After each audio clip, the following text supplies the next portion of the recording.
आज हम लोग बात करने वाले हैं बीए पार्ट 2 हिस्ट्री ऑनर्स का। ये पेपर 3 और पेपर 3 का चैप्टर 8 है और हम लोग मुगल काल के बारे में पढ़ रहे हैं। और ये चैप्टर जो है 8 का ये भाग जो है वो 12 है। इससे पहले भाग 11 तक बहुत अच्छे से पढ़ लिए हैं। अगर आपने नहीं देखा है तो उसका लिंक इसी वीडियो के नीचे डिस्क्रिप्शन में दिया गया, वहाँ देख सकते हैं, या इसी चैनल पर प्ले लिस्ट बना हुआ होगा, वहाँ से भी देख सकते हैं। एक और बात समझिए, जैसे ये चैप्टर देखिए, ये चैप्टर जैसे चल रहा है ना, और इससे पहले भी बहुत सारे आपने चैप्टर पढ़ा होगा, तो उस चैप्टर का अब हम लोग हर रोज़ शाम को आपको 7 से लेकर 9 के बीच में 7 से लेकर 9 के बीच में आपको हर रोज़ टेस्ट भेजा जाएगा टेलीग्राम ग्रुप में। टेस्ट भेजा कहाँ जाएगा? टेलीग्राम ग्रुप में। ये समझिए क्यूज है। क्या है ये? क्यूज है। ये क्यूज होगा 7 से 9 के बीच में। क्यूज कौन सा होगा? यही जो आप पढ़ रहे हैं, यही चैप्टरों से आपको क्वेश्चन भेजा जाएगा और आपको आंसर इसी ग्रुप में बताना है। और जैसे देखिए, टेलीग्राम ग्रुप आपको ज्वाइन करने का एक दो और फायदा हो जाता है कि आपको वहाँ पर मॉडल सेट मिल जाते हैं और वहाँ पर आप आंसर लिख कर भेजते हैं और सही गलत का हम आपको फ़र्क बताते हैं कि आपके आंसर कहाँ गलत है, कहाँ ठीक है, कहाँ सुधार की ज़रूरत है, ये सब कुछ बताते हैं वहाँ पर। तो आप अभी तक टेलीग्राम ग्रुप ज्वाइन नहीं किए हैं तो उसका लिंक इसी वीडियो के नीचे डिस्क्रिप्शन में है, वहाँ ज्वाइन कर लीजिए। या आपको टेलीग्राम में सर्च करना होगा हिस्ट्री टॉप और आपको टेलीग्राम ग्रुप मिल जाएगा, वहाँ पर ज्वाइन कर लीजिएगा। और एक बात, अभी से क्यूज चालू नहीं हुआ है, जब क्यूज चालू होगा तो आपको पूरा बढ़िया सी इन्फॉर्मेशन आपको टेलीग्राम ग्रुप में दे दिया जाएगा। ये यहाँ पर भी क्लासेस होती रहेंगी, तो क्लासेस देखते रहिए। उस क्लासेस में भी आपको क्यूज के बारे में पूरा विस्तार से बताया जाए, कैसे ज्वाइन करना है, क्या करना है। तो चलिए हम लोग आगे ये क्लास चालू करते हैं। देखिए हम लोग क्या पढ़ रहे थे आज, ये कैसे भी करके ये जहांगीर के बारे में हम लोग ख़त्म ही कर देंगे। देखिए जहांगीर, ये थोड़ा लंबा चैप्टर, थोड़ा लंबा टॉपिक था जहांगीर के बारे में। जहांगीर के बारे में हम लोगों ने पढ़ लिया था, इसके शासनकाल के बारे में, इसकी कितनी पत्नियाँ थी, इनके बच्चों के बारे में, खुसरो के बारे में, मेन इसमें खुसरो के बारे में पढ़ ली थी, उसने कैसे विद्रोह किया, क्या किया, ये सब के बारे में सब ठीक ठाक पढ़ लिए थे। अब हम लोग पढ़ेंगे इसके राजनीतिक अभियान कौन कौन से थे और राजनीतिक अभियान हुए कैसे कैसे। ध्यान समझिएगा, इसने राजनीतिक अभियान इसके कैसे कैसे हुए। और देखिए सबसे जो मुख्य है इसका राजनीतिक अभियान मेवाड़ वाला क्षेत्र आपको याद होगा, महाराणा प्रताप के समय भी ये क्षेत्र याद होगा आपको। मेवाड़ वाले क्षेत्र को जीतने की चाहत अकबर के मन में भी थी, लेकिन चाहत ही रह गया। ध्यान रखिएगा, मेवाड़ में सिर्फ जो चित्तौड़ का क्षेत्र था, चित्तौड़ वाला जो किला था, उसी को सिर्फ अकबर जीत पाया था, बाकी पूरा मेवाड़ को नहीं जीत पाया था, क्योंकि महाराणा प्रताप ठीक ठाक ताकतवर थे। देखिए महाराणा प्रताप की मृत्यु उसी समय हो गई थी, अकबर के शासनकाल में ही उनकी मृत्यु हो गई थी, युद्ध में नहीं, वो ऐसे ही उनकी मृत्यु हो गई थी। तो उनकी मृत्यु के बाद मेवाड़ के जो शासक बना उनका पुत्र अमर सिंह बना। ठीक, अमर सिंह बना। और इधर अकबर के बाद शासक कौन बना? अकबर बार बार जीतने का प्रयास कर रहा था, लेकिन मेवाड़ को जीत नहीं पाया। अकबर के बाद कौन बना? अकबर के बाद जहांगीर बना। अब जहांगीर के भी मन में ये चाहत था कि हम क्या करें, जिस तरीके से हमारे पिताजी प्रयास कर रहे थे मेवाड़ को जीतने का, हम भी मेवाड़ को जीतने का प्रयास करें और मेवाड़ जीत जाए। कई राजनीतिक अभियान, सबसे पहले तो जहांगीर ने अमर सिंह के पास सूचना भिजवा कि देखो तुम आत्मसमर्पण कर दो, और नहीं तो हमारे पास मुगलों की, अब तुम तो सेना जानते ही हो कितनी बड़ी सेना है और हम क्या करते हैं।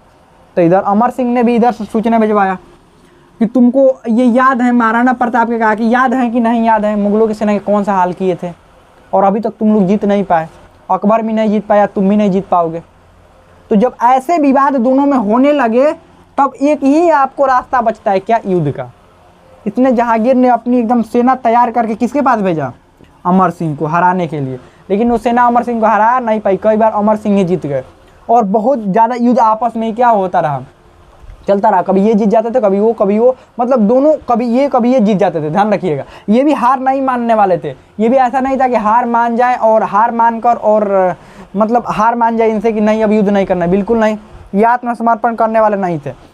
तब अंतिम में गुस्सा होकर कौन? जहांगीर 1613 ईस्वी में इस अपना पुत्र, इसका नाम था खुर्रम, जो कि बाद में कौन बनेगा? शाहजहां बनेगा, उसको भेजा कि देखो वहाँ क्या नौटंकी चल रही है मेवाड़ में, बताओ कि कौन कोई सेनापति को, क्योंकि खुद तो जाता नहीं था, ये राजा मेन खुद ही लड़ने जाते नहीं थे, ये अपने सेनापतियों को भेजते थे। यहाँ से गुस्सा होकर किसको कहा?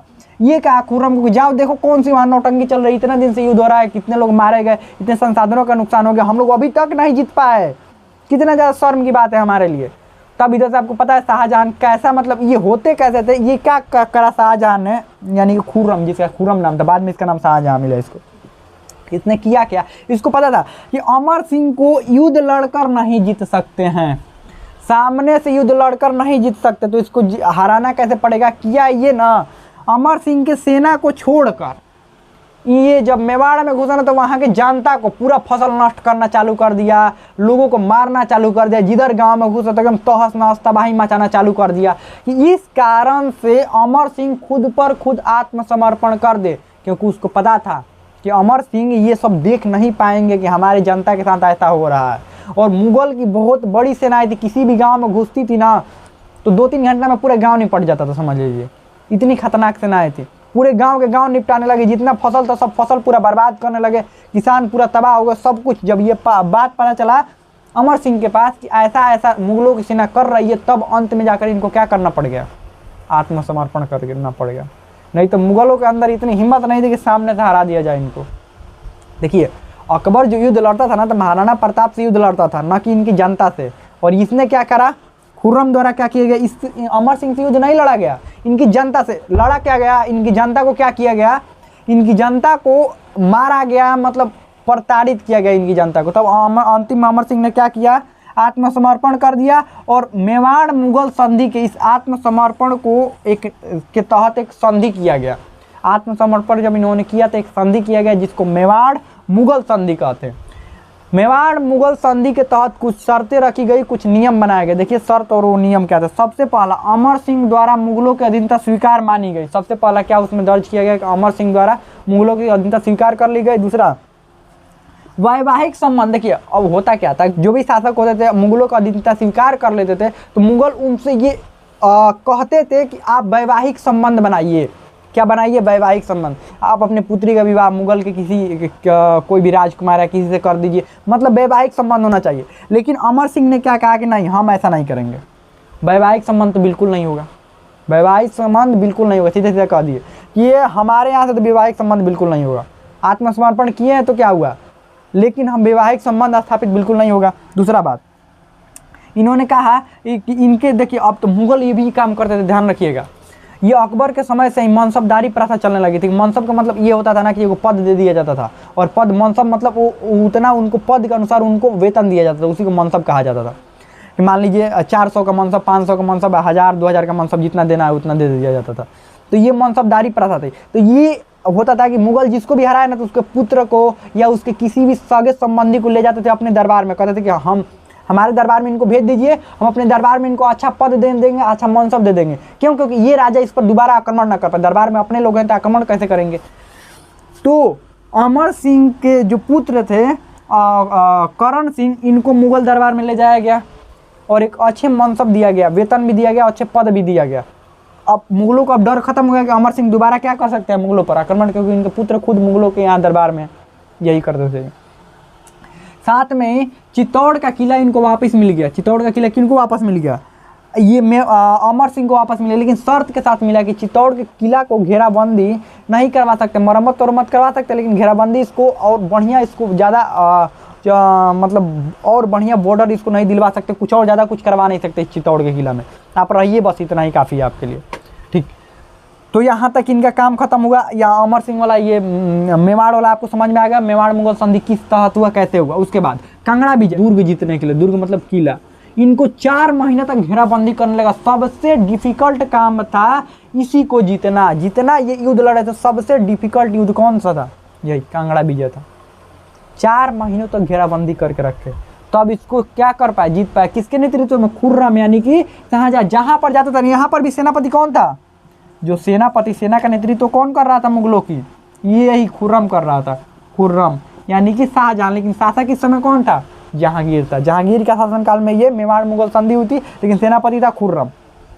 ये कांगड़ा जीत गए ये लोग। उसके बाद दक्षिण भारत की ओर ये लोग बढ़े। दक्षिण भारत में अहमदनगर का शासक जो सबसे मतलब ताकतवर शासक था, जो जिसका नाम था मलिक अंबर, ध्यान रखिएगा। मलिक अंबर ठीक ठाक ताकतवर, धन इसके पास बहुत ज़्यादा था। क्योंकि टोडरमल का जो भू राजस्व प्रणाली था, फोटो कॉपी मार दिया था इसने। टोडरमल का भू राजस्व प्रणाली को एकदम बढ़िया था, फोटो कॉपी मारा था एकदम।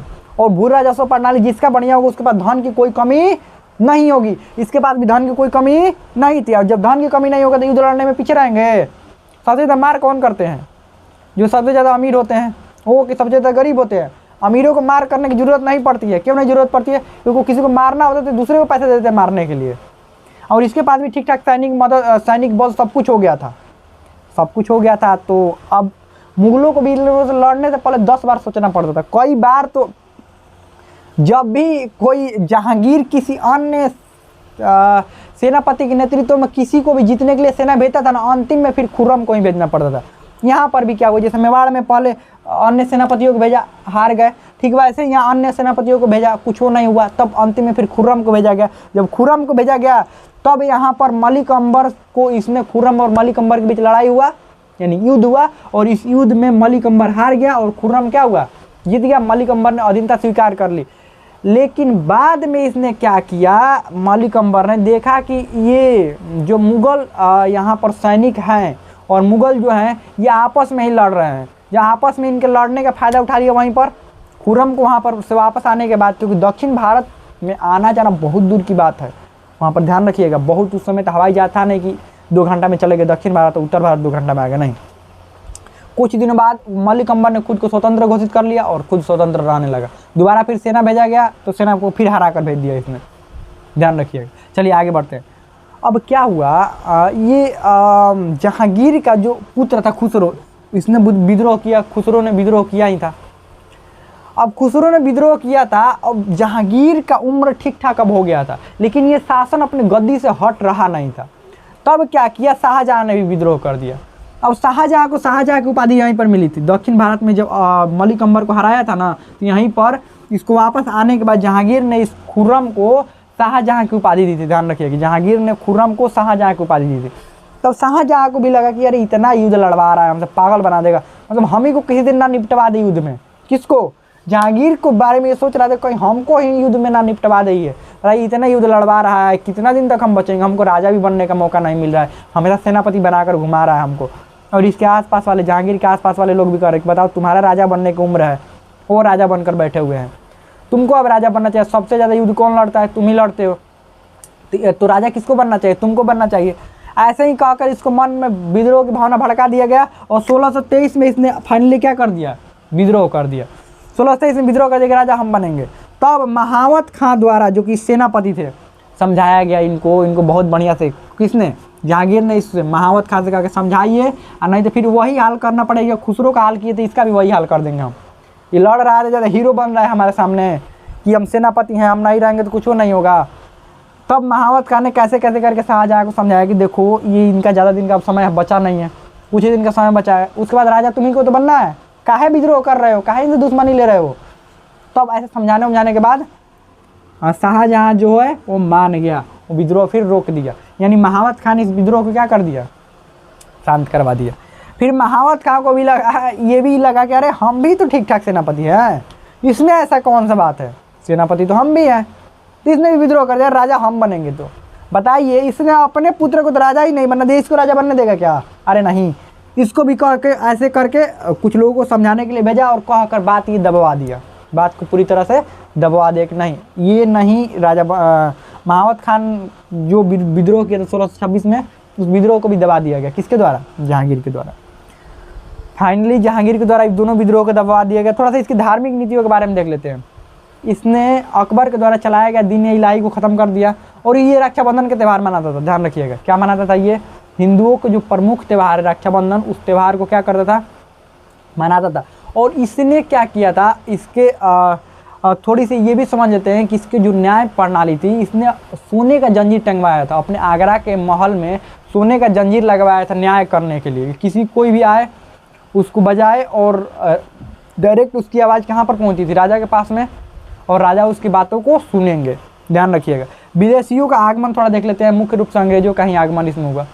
सबसे पहले जो व्यक्ति हैं कैप्टन हॉकिंस, सबसे पहले जो व्यक्ति हैं जो कि ये जहांगीर के दरबार में आगमन हुआ है कैप्टन हॉकिंस का, कैप्टन हॉकिंस।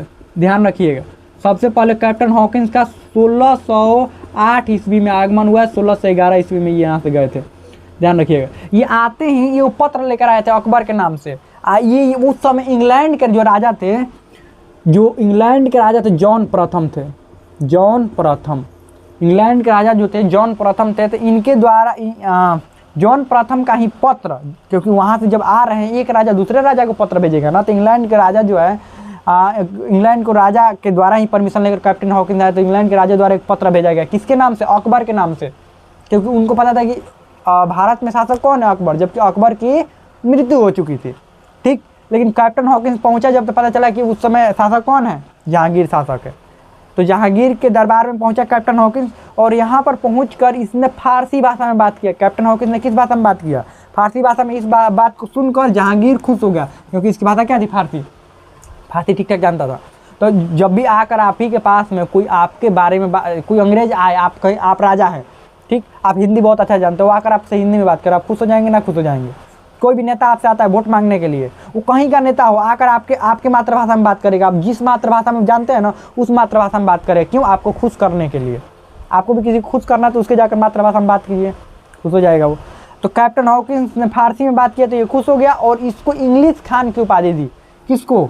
इसको, कैप्टन हॉकिंस को जहांगीर ने इंग्लिश, ध्यान रखिएगा, इंग्लिश खान की उपाधि दिया गया। खान की उपाधि दिया गया।